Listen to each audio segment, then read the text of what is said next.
from within the system, which the process in the system is broken. Fault in this chamber, but it's something that I was interested in way back when I was a House member. And Mr. President, I'd like to read a quote out of a study done by Boise State University professor Gary Moncrief. Okay, having cited the professor and the document, the senator may read. The title of the report is Full-Time, Part-Time, Real-Time, Explaining State Legislators' Perception of Time on the Job. This was out of a study that was done in 2002. A large portion, 75% of Arizona and Colorado respondents, these are legislators, said they spend at least 70% of a full-time job on legislative work.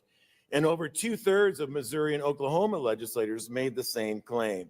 None of these legislatures is considered full-time by any standard measure, supporting our argument that there is more time devoted to the job as a legislator than by mere session length. So in this report, they sent a questionnaire out to every legislator in America. It was over 7,000. They got 2,900 responses. 46 people from Idaho responded. Across the nation, legislators said they spend 2/3 of the equivalent of a full-time job being a legislator. In Idaho, the number was 59%. The study was done in 2002. I was a member of the House in 2004, and I can tell you that today it's harder than it was in 2004. So I believe that on the average, most of us are spending more than 60% of our time on the job. And just to keep things in context, the rate of pay that we are making, if you consider it as a family of 3, is below the poverty level. And I think we have done a good job for the people of the state of Idaho. We can do better, but if we throttle ourselves back by reducing the amount of resources that are available to us, I don't think we can serve the people of Idaho adequately. And for that reason, I'm going to vote no on this resolution. Is there further debate? Mr. President, Senator Lenny, to debate the bill. you have the floor. Need a new microphone over here. This thing keeps falling down. Thank you, Mr. President. So I wasn't going to say anything about this, but I figured why not? It's Friday. There's only one bill on the docket. I wanted to make it very clear for people watching it on TV or whatever, or people who see this later, that this pay raise that's on the table that we're discussing, this wasn't something we sought out. As the senator from District 2 pointed out, we cannot vote ourselves a pay raise. We cannot give ourselves a pay raise. I thought that was very important to reiterate. Now, we can obviously vote to reject the pay raise, hence the resolution. But I wanted to just kind of be on the record saying that there's bigger fish to fry in Idaho. I think when I look at this pay raise, how small it is after taxes, it comes out to something like $300 a month for each legislator, excuse me. That's not going to really change anyone's life either way. I think we have bigger issues to deal with, like open borders and DEI and election integrity.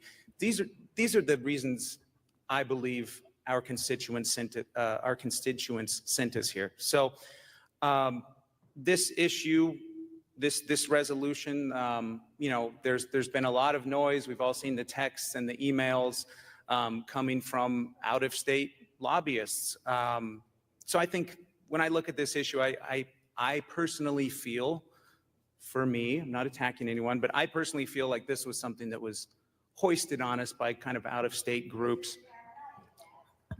Thank you, Senator Zito. I appreciate your objection. And Senator Lenny, we just asked you to stay focused on the actual language of the current resolution. Yes, sir, which is why I tried to preface that. But anyway, with that said, I'll be supporting this resolution. I've been pretty vocal about it for a long time, that I was personally not really in favor of any pay raise. But at the end of the day, I do think the narrative that's been out there just needed to be addressed, that's all. Because, whether we reject this pay raise or accept the pay raise, it doesn't make a difference, in my opinion, for our constituents, whether we get paid $300 a month more or less. So I'm excited to get to work on some of these bigger issues, borders, DEI, election integrity. And like I said, I'm in support of the resolution. I just wanted to put in my 2 cents there, Mr. President. Thank you. Thank you, Senator. Is there further debate? Hearing none, Senator Zito, you are recognized to close debate. Okay, we are, this is live in the Senate chambers of the Statehouse down in Boise. And the resolution, we played a clip of Senator Zito presenting this resolution in committee a couple of days ago. And right now, she's about to give her closing remarks for this resolution, as we saw a few folks debate for and against it. And this is to reject the legislator pay raise that a separate outside committee approved earlier or later in the latter part of last year. So let's listen to the rest of Zito's, Senator Zito's closing remarks. To buy groceries, put shoes on their children, or pay their property taxes to maintain the homes they've worked their entire lifetime to have. This is a problem. Mr. Chairman, or Mr. President, debate is now closed. Debate being closed, the question is, shall Senate concurrent resolution be adopted? All those in favor say aye. Aye. All those opposed say nay. The ayes have it. Is there a correction to the title? Hearing none, the title is approved. Senate concurrent resolution will be transmitted to the House of Representatives. Mr. President. Senator Den Hartog. Mr. President, I ask you now. Okay, that's the only thing on the agenda today was that pay raise resolution in the Senate. It passed by a voice vote. When it comes to resolutions and memorials of the such, those don't need a roll call vote. They need a voice vote, and with the president determining which of the winners is. Brian Allman is with us. If he can join us now, we're going to have him on a little bit later. But as things move quickly in the Capitol, we want to make sure Allman is with us as well to take us and drive us along the ride. Allman, get us up to speed a little bit here on. We just saw the voice vote on that resolution. Yeah, Matt. So a lot of sound and fury was coming out about this resolution. People were getting mailers and text messages about it, a lot of social media ads, call your representative, tell them to reject the pay raise. And then after all that, it's just a simple voice vote and it's approved. Obviously, it has to go over to the House side as well. Both have to pass the concurrent resolution in order to reject the raise. But it seems a little anticlimactic after all of that. But that's the way things go. As Senator Lenny said, now let's take care of this and then move on to what he believes are more important issues. Right. Yeah. And as it makes its way to the House, I guess we'll expect to hear a lot of the noise again, focused on the House side. So I guess we'll pay attention to that and try and steer you all right here with the information that's going on, and just that's we're here. We're just trying to deliver the signal. We're trying to deliver you guys just exactly what's happening. There's many good people on both sides of many good issues around the state, and we just want to make sure everybody's informed and moving forward here. So thanks for that, Brian. We did also have scheduled Representative Scott to go over one of her bills that she presented yesterday. That would have made it so that lab-grown meat and foods with insects in the ingredients are labeled properly in Idaho. So we will, but we went live with that vote there. So we had to let Representative Scott get back to her work there. So she'll be back here next week. We'll talk more about those bills then. So let us get our bearings straight. We were trying to get everything going here. We're going to take a short break. Maybe we'll do the jazzy one, guys. We'll do that kind of a break, and then we'll just reset here. We have Colton Bennett on deck, who's going to join us. He's the youth chair at the Latah GOP, and so we'll get him, and then Brian, we'll see you a little bit later in the show. All right.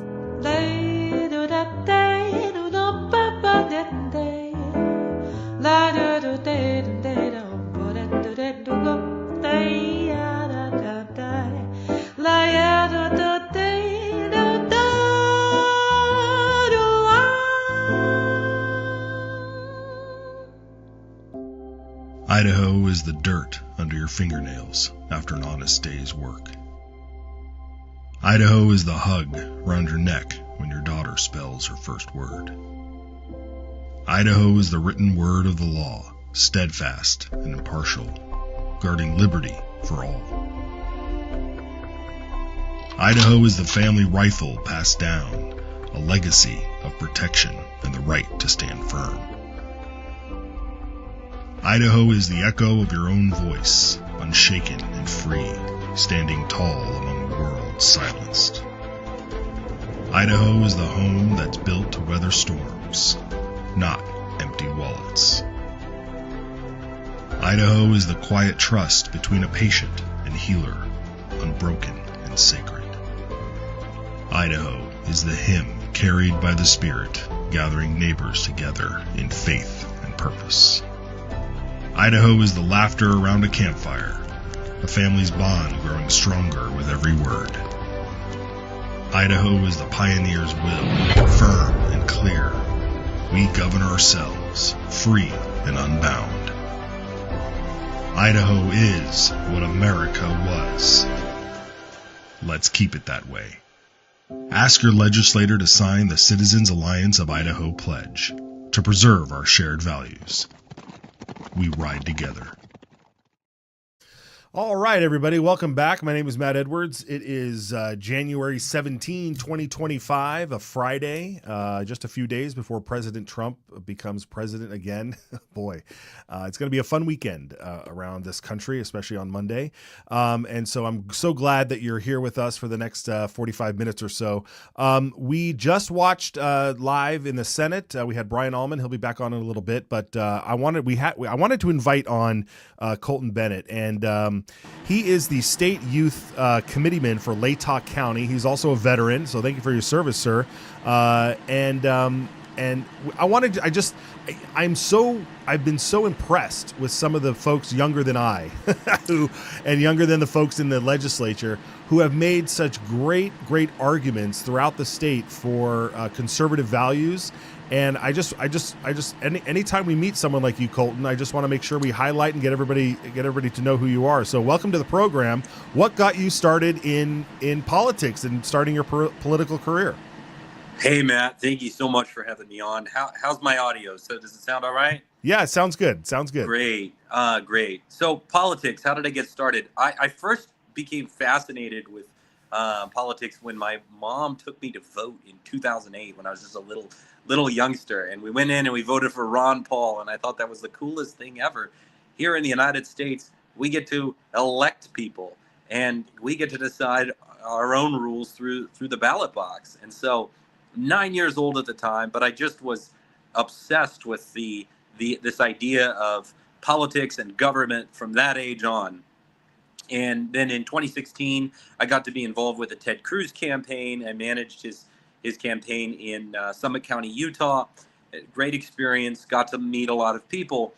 And then I went into the military. I've served 5 years, and I came out, moved to Latah County, Idaho, because Idaho is the bastion of freedom, and we need to keep it that way.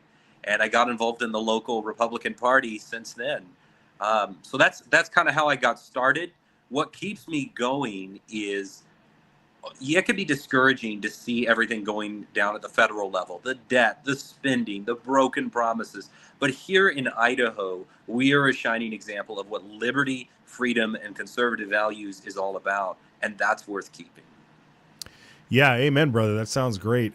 You also recently ran in the Republican primary for District 6 or 7? 6. 6, yeah. Yeah, 6. District 6. Yeah. So tell me about that experience, because you were trying to primary Representative Lori McCann in that race. Ended up being a 3-way race. But tell me your experience on the ground, what you were hearing from people, and what the future may hold. Yeah, so I ran against Representative Lori McCann, not because I hate her or I just despise her, although there are people that do, but because I had substantive disagreements with my elected representative on significant issues, and we were not getting the voting record of what should be a conservative legislator. District 6 is the same district that has elected Senator Foreman to the Senate. And so I decided, you know what, we're not being represented the way that I think conservatives ought to be. I'll run against Representative McCann. And I did. And I knocked 4,000 doors, and I talked to people all across the district and drove hundreds and hundreds of miles. And I had the endorsement of multiple central committees and the legislative district. Unfortunately, there was a third candidate in the race. And try as we might, we could not convince this individual that there wasn't a path to victory. And so election day, I got 41% of the vote. Lori McCann got 43% of the vote. And then the third candidate took about 16. And so 200 votes was the difference between me and Representative McCann. And I think the thing that was telling was 57%. If you add the two together, 57% of her constituents said, no, we do not like the direction that this is going. And I hope she heard them. I hope she listened. And I hope this legislative session we see a different voting record from Representative McCann. Yeah, that's a good point. I mean, elections have consequences, and even when you win, if you're a good egg, you should be able to look at that tally and say, okay, if I want to remain here, I may have to listen to some of my other constituents a little bit more. Yeah, and I bear absolutely no ill will toward Representative McCann. I hope she does well. Before she went to the legislative session last time, I came to the Nez Perce County Central Committee. I gave my campaign speech, and then afterward I went up and I shook her hand and I said, hey, I'm praying for you to do well in this next legislative session. And she said, well, I think I did well last time. And well, we don't see eye to eye on that, but that's what elections are for. So I'm hopeful that she will listen to those people. One of the things that I found when I knocked the 4,000 doors across the district is I would knock on doors of people that said, it's been 30 years since anyone's knocked my door and asked for my vote.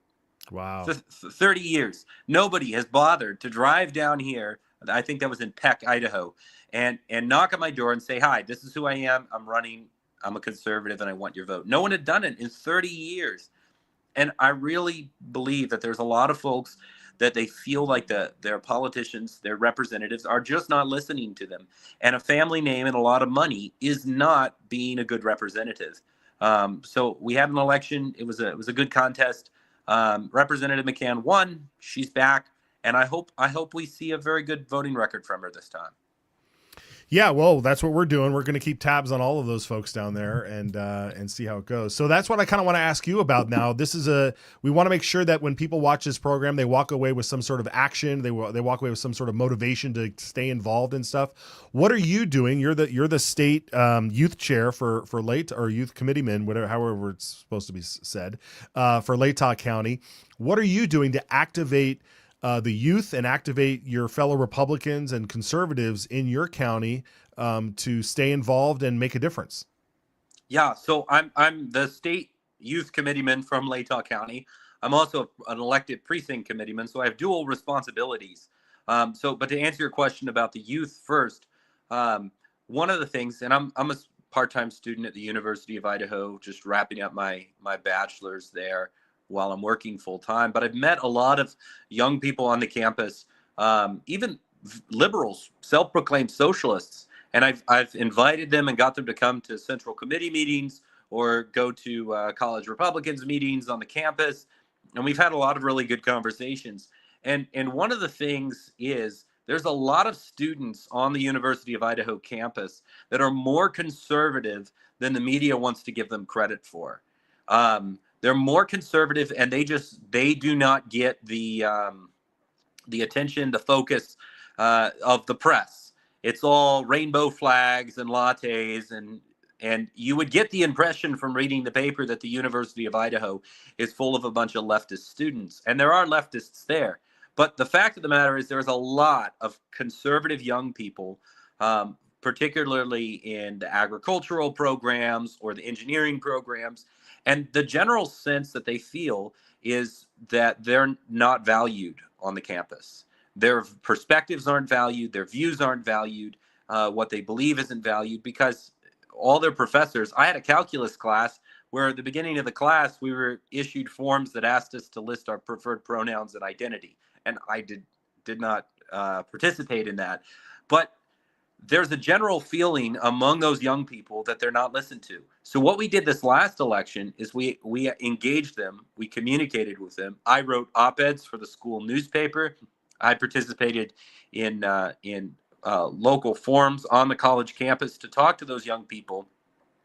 And the Democrats thought it would be a lock. But what we found is that on election day, there was a large amount of young people, particularly young men, that showed up, and they registered as Republicans on election day or in the early voting.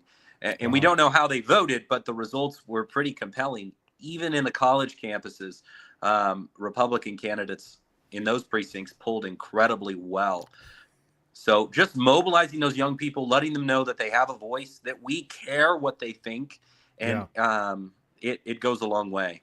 It really does. And like you said, I mean, even for the older folks, when you said 30 years, they haven't had someone to knock on their door, it makes them feel good. The same thing can happen to a 20-year-old guy in college who just feels ignored. So yeah, well done, my friend. Well done. I have to ask you to hold up that mug. I mean, I think people need to see this mug you're drinking here. What fuels you? Liberal tears. Well done. Well done. Yeah. All right, Colton, thank you so much for coming on. We're going to pay attention and keep tabs on you. Where can people follow you and keep tabs on your work? Well, I'm pretty active on Twitter. I see you got that up at the bottom of the screen, at Bennett, Idaho. I do have an Instagram page that I post some pictures of my family and stuff, but mostly active over on Twitter. And then I think my campaign website was still active, and all my contact information is there. If anyone ever wanted to send me an email or give me a phone call, I'm happy to listen to anybody. Fantastic. All right, Colton, we'll have a great weekend. Happy Inauguration Day. I hope you enjoy the show then too. Thank you, sir. You have a wonderful day. All right, take care. All right, Colton Bennett, good guy down there, Latah County. You guys are doing it right down there. Okay, we're going to take a break in a second here, but just to let you know, speaking of the youth, Lily Allman in the Know Idaho has dropped a new video. We're going to play that later in the show, so don't go anywhere. We'll be right back. We need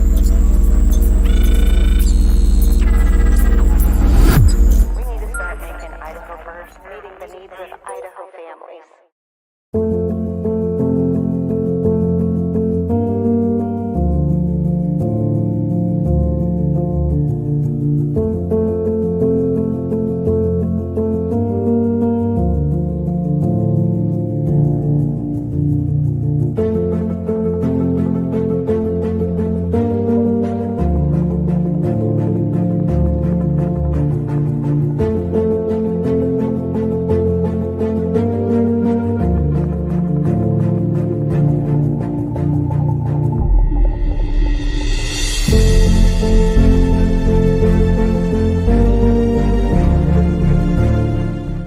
All Idaho lawmakers swear an oath to support the Idaho and U.S. constitutions. But how's that working out for you? Because not all Idaho lawmakers share the same values. That's where the Citizens Alliance of Idaho pledge comes in. 10 statements inspired by those two founding documents that are designed to preserve our shared values. Values such as education freedom, safeguarding free speech, defending our protected right to self-defense, and being responsible stewards of taxpayer dollars. When a lawmaker signs the pledge, they are performing an act of political courage, accepting the challenge to be a champion for our values, and serving with political integrity. To find out if your lawmaker signed the pledge, visit idahopledge.com. Paid for by Citizens Alliance of Idaho. We ride together. All right, we're back. I just realized like my mic or my earpiece has just been hanging in front of me this entire time. And this is, we were scrambling. We had everything all set, and then they threw us a curveball and started debating that pay raise thing. So let's bring Brian Allman up here as I get myself situated again. Brian, good to see you, my friend. It was great. Long time no see. Yeah, do you know Colton Bennett? Yes, I've had the pleasure of getting to know Colton over the last year or so. He's a very bright young man, and I think he has a great future in Idaho politics. He certainly does. He certainly does. I hope we get to see more of him. Okay. All right. Well, now that are we looking good, guys? Man, that whole time, these are going to make for some bad clips later on. All right. Anyway, that being said, my friend, today was a busy day in the Senate State Affairs with Senator Dan Foreman. Speaking of District 6, I guess this is the District 6 day. But we want to kind of go through and let people know what Dan is bringing forward. Some bills he's reworked, some bills he's bringing back again, and all this stuff. So we'll take them one by one as we get through this. But before we do, any breaking news or anything that you know of that we should expect next week? Well, just more of the same. Things will keep coming up. Tax cuts, the school choice, they were still waiting to see those introduced. Budget stuff, we covered a little bit of JFAC yesterday. They came to an impasse on things like revenue projections and change in employee compensation. So those are going to have to come back in the future with perhaps some tweaked numbers. So I don't know of anything mind-blowing on the docket, although I'm sure we'll see something unexpected. Yeah, for sure. Yeah. And then I know today in JFAC they were blowing through those maintenance budgets. Yep. So we'll see how that comes out. All right, very good. All right, well then let's get to these Dan Foreman clips. So the first one here, where's my list? All right, we had that's not the list. Is that the list? What's the first one, guys? Why don't we just let Dan Foreman introduce a bill? We'll see which one that is. So I just had one quick question. Oh yeah. All right. Stop it here. Let me show you. So this bill would allow he's run this before, Brian. This is the campus carry bill where college students would be allowed to carry on campus firearms. Obviously, that's what we're talking about here. And this bill has ebbed and flowed over the years. It's made it on its way on the House. It's made its way on the Senate, but it never seems to cross over and win here. So I want to highlight this clip because Dan Foreman's I think the perfect guy to present this, Brian. And Senator Treg Burnt is now asking Dan Foreman about the issue with carrying on campus when you have a big giant sporting event that may have tens of thousands of people on there. What does the bill do when it addresses that? So let's listen to Dan's argument to that question. On RS 31839 and be glad to take questions. Committee questions, Senator Burnt. Thank you, Mr. Chairman. Good to see you this morning, Chairman Foreman. I know this is a print hearing, so I just had one quick question. How does this relate to arenas or big football arenas where there's thousands, maybe tens of thousands of people that are on these university areas? Senator Foreman. Mr. Chairman, Senator Burnt, a good question. Basically, it would remove the restrictions from those areas. Currently, I've looked at some of the restrictions. For example, at U of I, they have it limited to buildings that can only contain X number of people. Has to be under that amount. It can't be in dormitories or areas like that. And when I used to patrol the campus as a law enforcement officer, many times students approached and said, I enjoy the shooting sports. I brought a firearm with me to school, but I have to lock it up in the police armory, and then we have to have an officer go unlock it and give it to them and then put it back in when they're done. They say, why can't I keep it in my vehicle on campus or in my dorm room? Well, that's a good question. I mean, I don't understand why people's Second Amendment rights go away to a degree just when they step on campus.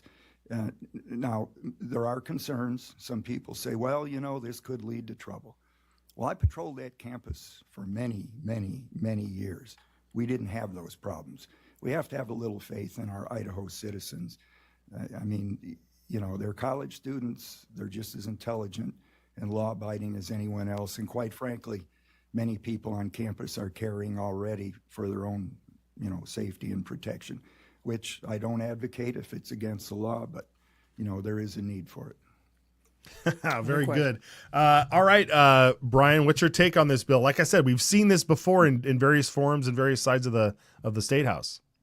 Senator Foreman brought this last year, but he filed it as a personal bill, so it had no chance of passing. It was just a statement.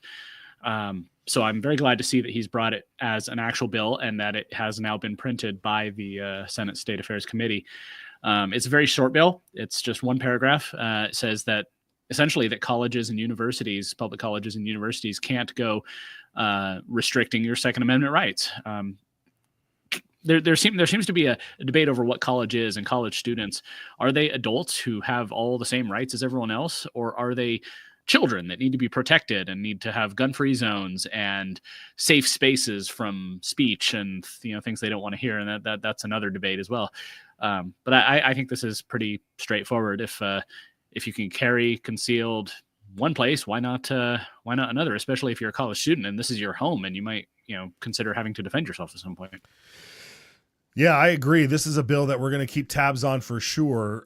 Senate Bill 1008. So folks, add that to the list. We're going to start a running list. Yeah. We're going to start a running list on this program here of the bills we watch. And if you were with us last year, there were certain bills, man, they'd hit those roadblocks and we would just activate y'all. And Brian Miller just posted, shall not be infringed. That is the key here, my friend. Absolutely. Okay, good. Well, we'll keep tabs on that. Now, next here, this is an interesting bill because Dan, Senator Foreman he's been trying to get answers, just like the rest of us, when it comes to the COVID pandemic, and he's taken a different approach here. With wanting to just find out so that way we don't repeat the mistakes. And he talked a lot in this presentation about how he's not looking to hang anybody or shame anybody. Maybe he's just leaving that up to us to do, because I certainly will do that. But he's trying to be diplomatic here and just get to the bottom of some of these answers. So that's something I can appreciate on this. So let's take a look at a clip here. Safety background in the Air Force. I was chief of safety for a large air refueling wing. And I know this isn't the military, it's a different environment. But in the military, under penalty of law, when there was something that didn't go according to Hoyle, something bad, someone hurt, someone killed, property damage, I think exceeding $1 million, we were required within 24 hours to investigate and put out a report. And then we had to follow up sequentially with more reports and brief the entire crew force, Air Force wide. And the reason for that is to prevent that tragedy from happening again. So all I'm asking for here in good faith is just a look-see at what we did and to see if we could do better. I am not pointing fingers at anybody or looking for a pound of flesh or trying to embarrass anybody. And I think if we could do this in an academic atmosphere, it could be done well without embarrassing anybody, and the state would be better off for it. Thank you, Senator. Senator Shippey?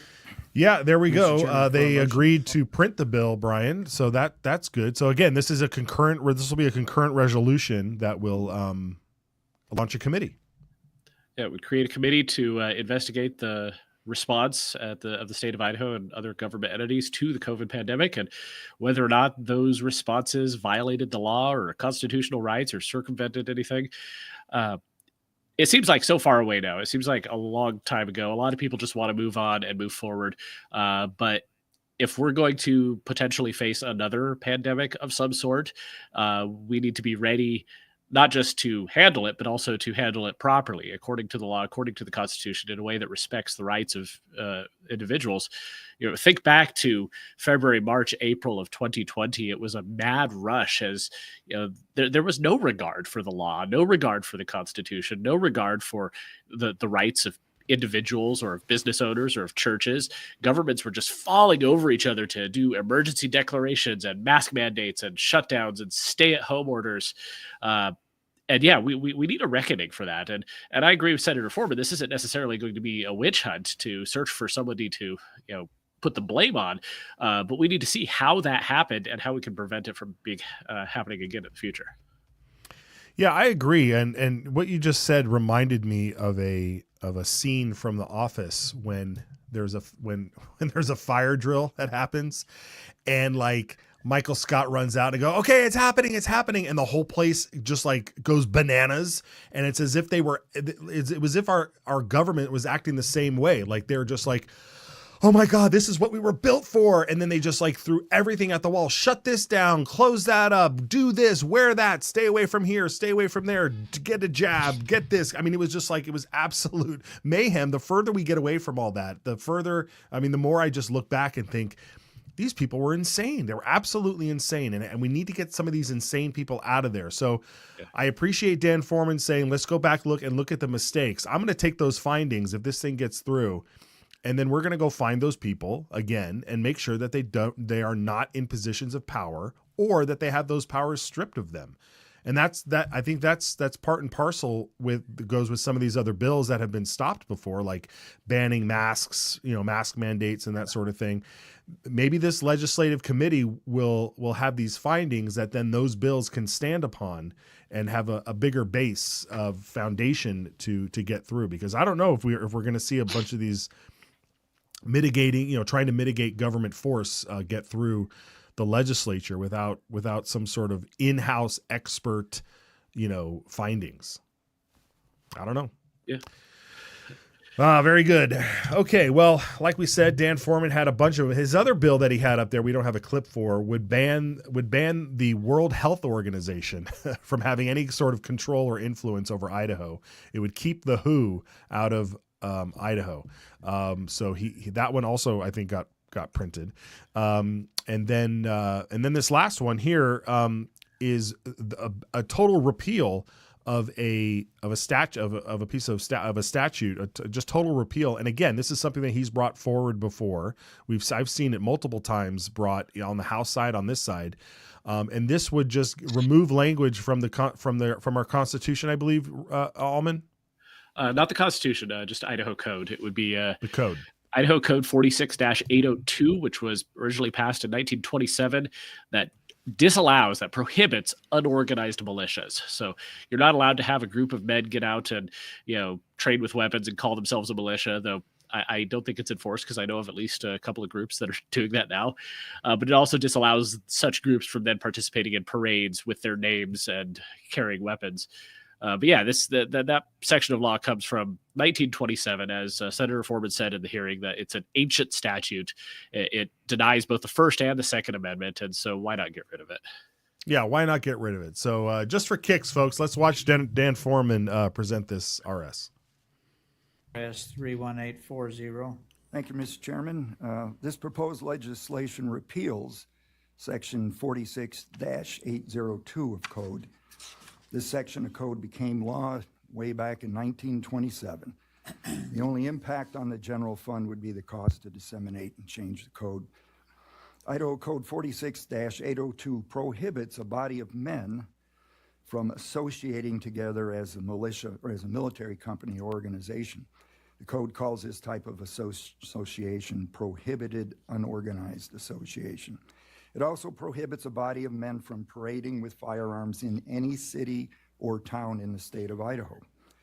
The code also requires the permission of the governor for military science students, otherwise known as ROTC cadets, to parade or drill with firearms.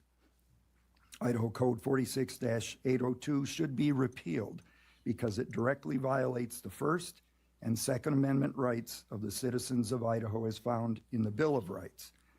The code also violates Article 1, Sections 9, 10, and 11 of the Constitution of the state of Idaho with respect to freedom of speech, the right of assembly, and the right to keep and bear arms. This proposed legislation does not take a stance on the issue of militias per se, although the militia concept dates back to the days of George Washington, who was a strong proponent of militias.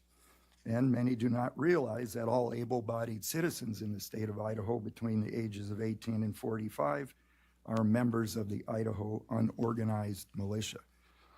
The militia concept of volunteer service is still alive today in the form of community watch groups and citizen augmentees to aid law enforcement in times of crisis. I ask your support in repealing this ancient Idaho Code 46-802. Thank you, Senator Foreman. Questions? Senator Adams? Mr. Chairman, for a motion. Motion's in order. Mr. Chairman, there we go. I move that we send RS. Yeah, very good. All right, it went to print, so we'll have a hearing on that later. Any other thoughts on that one, Brian? Oh, it's interesting to note that I'm a member of the unorganized militia, technically. We'll see if anything comes of that before I turn 45. But looking at the bills that Senator Foreman introduced today, it's just a reminder that every legislator comes from a different background and they have different priorities. And it's good that we throw them all together and they, can mix those ideas. He's focusing on things like, concealed carry on college campuses. That is a civil rights issue that we need someone championing, and, examining the COVID response, and also, looking at parts of law that are maybe not so good, but they've just been there forever and nobody's thought to do anything about them. So it'll be interesting to see this debate play out. Yeah, absolutely. And hopefully with the reinforcements of more conservatives on the Senate and the House side, that some of these bills can finally get over the hump. Because like I said, we've seen a bunch of the variations of these bills over the years just get stalled out. So, all right, Brian, well, where can people follow you? I want to wish you off a good weekend, but make sure people know where to follow you. All right. GemStateChronicle.com is where all my stuff is. I'll be adding some of these bills to the session snapshot over there. So check that out as well. At GemState Brian on X, where I live tweeted the SCR 101 hearing this morning, and I'll continue to do that throughout the session. If you're in the Idaho Falls area, I'll be speaking at an East Idaho Patriots event tomorrow night. Fantastic. All right. Well, make sure you check him out and ask and go. If you're in Eastern Idaho, go check out Brian tomorrow if you can. All right, Brian. Have a great weekend. We'll see you. We'll see you next week. Enjoy the inauguration. Thanks, Matt. All right. All right, very good, folks. Let's take a short break. We'll come back. I want to get you up to speed on Heather Scott's bill. Even though she's not with us, I want she delivered a great presentation on her bill to label insect food and lab meat in Idaho. We'll be right back.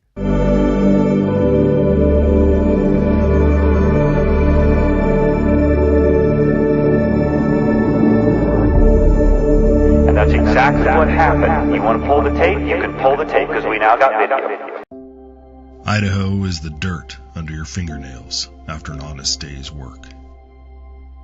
Idaho is the hug around your neck when your daughter spells her first word. Idaho is the written word of the law, steadfast and impartial, guarding liberty for all. Idaho is the family rifle passed down, a legacy of protection and the right to stand firm. Idaho is the echo of your own voice, unshaken and free, standing tall among the world's silenced. Idaho is the home that's built to weather storms, not empty wallets. Idaho is the quiet trust between a patient and healer, unbroken and sacred. Idaho is the hymn carried by the Spirit, gathering neighbors together in faith and purpose. Idaho is the laughter around a campfire, a family's bond growing stronger with every word. Idaho is the pioneer's will, firm and clear. We govern ourselves, free and unbound. Idaho is what America was. Let's keep it that way. Ask your legislator to sign the Citizens Alliance of Idaho pledge to preserve our shared values. We ride together. All right, welcome back, everybody.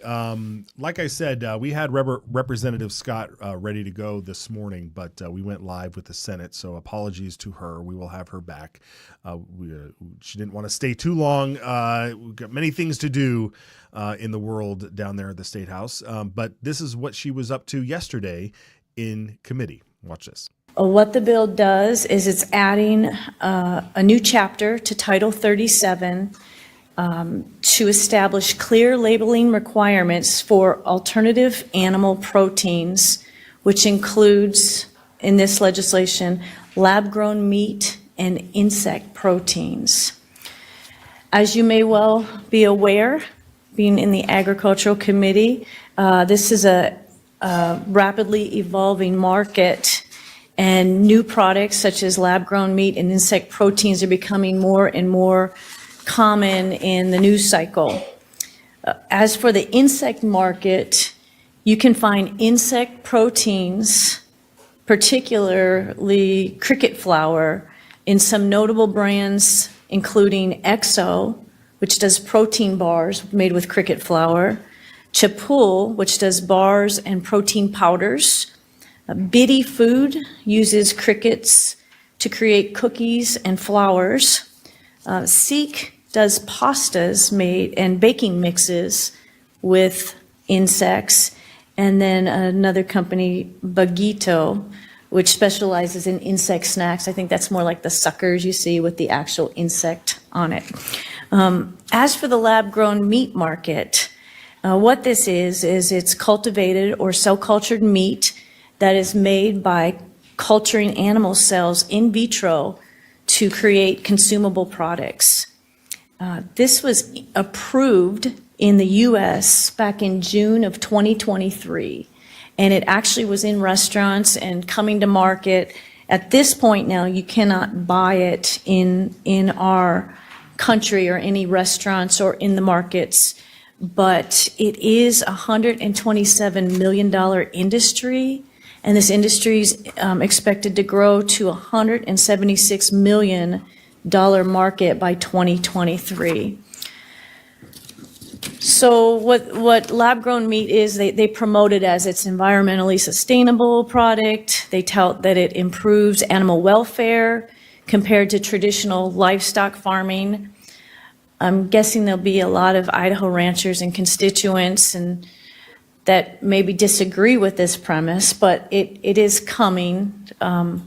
So other states in the union have actually banned it. There's Florida and Alabama and a couple others have passed legislation, so we do not want this in our state. What the approach I've taken with RS 31941 is a labeling approach. I don't want to tell businesses what they can or cannot do. I'm guessing the market will decide if that's something we're going to see on the shelves in Idaho or not. But what I want is that so Idahoans can make an informed decision by requiring transparent and plain labeling for these food proteins. So what the bill... Woo, man. I mean, who would have thought? Who would have thought? I mean, and this is how you get those labels on your packages. I think it's I don't know. I think it's a pretty fair deal. I mean, we don't want to, if people are going to eat, they're going to eat all sorts of things. And look, if you're into eating crickets, I knew people who ate crickets. It's not for me, but I would like to know if it's in my food. And then the lab-grown meat. I mean, I guess if you're a vegetarian, that would be an interesting question to ask. If you're a vegetarian and you are because you don't like the killing of animals, but you could have chicken that was actually no animal had to die, but it was a synthetic chicken. Would you eat that instead of eating like the soy stuff? I don't know. It's very bizarre, but at least we should have the knowledge. We should have the information. So we'll have once that bill got printed. So it'll have a hearing. And so once we get close to that, we'll have Representative Scott on to dive into that a little bit more. Very good. Very good. Okay. We want to let you know about coffee, because coffee is the gift of the gods for many of us. Lifecda.com is where you can order your own bags of coffee, get delivered right to your home. Use the promo code SIGNAL and get 10% off your online order. Life Public House and Coffee is a local institution up here in Coeur d'Alene, Idaho. And but you can order it anywhere. If you're watching if you're in Pittsburgh or in Florida right now watching, I don't know why you would be, but maybe you love Idaho that much. You want to know what's going on over here. You can order some great coffee roasted in-house at lifecda.com, promo code SIGNAL, and get 10% off. Very good. Okay, we have a couple other clips we wanted to get to that have been kind of left over throughout the week. I posted something on X about the name tags. The last year, the legislature passed a bill that would require paid signature gatherers, if you are being paid to sign, to gather signatures for a ballot proposition, that you should have a name tag that tells the person that you're getting the signature from that you're being paid to do so. So that bill passed, and then they had a rules committee. During the committee, they had a hearing to determine exactly how that would look and what it would be. So I just kind of wanted to show you a clip for that. So let's watch that. In the Secretary of State's office, and I'm here to present Rule Docket 340801-2401, the rules governing the paid signature gatherers. The basis for this rulemaking was last year's Senate Bill 1377, which required individuals who are paid to gather signatures to wear a badge, and it tasked our office to engage in rulemaking to come up with the particulars of that badge. There's 5 elements of the rule. The first is the badge size. We chose 1 inch by 3 inches, which is about the same size as the name tag I'm wearing right now. We required the words printed on the badge to be in Arial font that's easy to read. Further, we require that only the words "Paid Petition Circulator" can appear on the badge, no logos, only those words. And that those words have to be printed in size 24 to make it easy to read, at least size 24 to make it easy to read so folks know who they're talking to.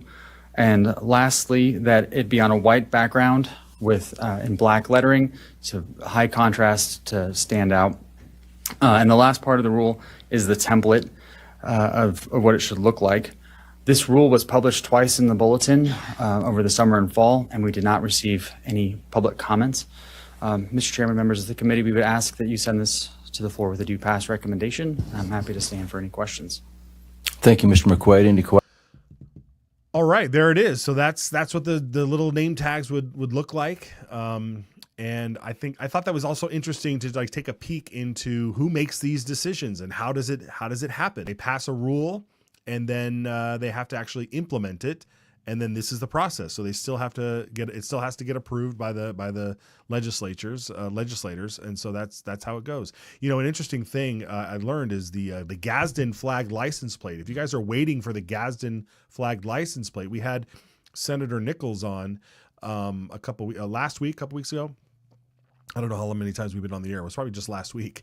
But and she had mentioned how they approved the plate, but then they realized that there was a part of the statute that said it had to have red, white, and blue somewhere in there. So they're redesigning the plate to meet that rule. So or they're going to remove the rule or make an exception. I don't know what they're doing, but they're working on something. So just because something gets passed, it may not get implemented right away. And there's a little bit of insight into that. Okay, very good. All right, it's Friday. In the Know Idaho, you guys have been so awesome. We upload these videos and then they hit out there and they get a lot of views, and it's been really fun watching Lily and her team make these videos. And we have another one to debut today. So I'm not going to set it up because I think it's just it sets itself up. And as a father who enjoys a good pun, I love this video. Let's watch it. So you know how we helped build the Panama Canal, but then we ended up selling it to them for like $1? I bet Panama was like, wow, this is the best buy.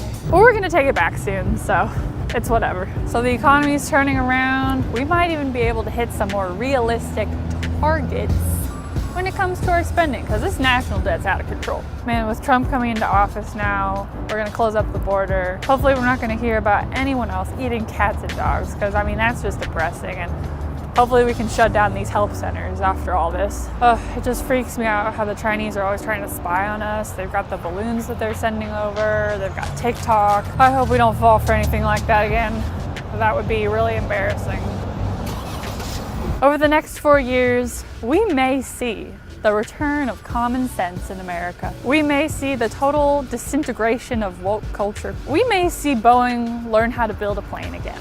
Wouldn't that be nice? A lot of presidents in our history have gone around the world starting wars and really putting us in danger. But as we all know, peace through strength is the only safe way to go. Trump 2024. We've had record high taxes, record high inflation, record high border crossing numbers, but I'm hoping we're about to see some all-time lows. I'm pretty sure Trump's latest trip to Greenland, he was walking around, he was looking at everything, he was going, This is gonna be the Best Buy for our country. It's gonna be so big, so huge.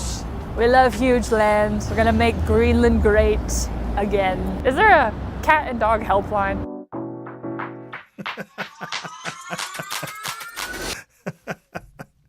Oh man, that's so great. And the Trump impression. A Trump impression. Give it up. I want to see a lot of thumbs ups for the Trump impression there from Lily. It was very good. It was very good. And you know what I just noticed? When she said it would be embarrassing, that the bear part is a reference to the panda bear that was on the Panda Express. So I just got that pun. More proof that these videos, they just, when you watch them over and over again, they're a gift that keep on giving. So we're so grateful to Lily for giving us the goods. All right, folks. That's it. It's Friday. We're done here. Monday, just as a reminder, we will not be here. It is the inauguration of President-elect number 45 becoming number 47, President Trump. So enjoy that day. Watch all you can. It's also Martin Luther King Jr., Reverend Dr. Martin Luther King Jr. Day. And so enjoy that day off if you have it off as well.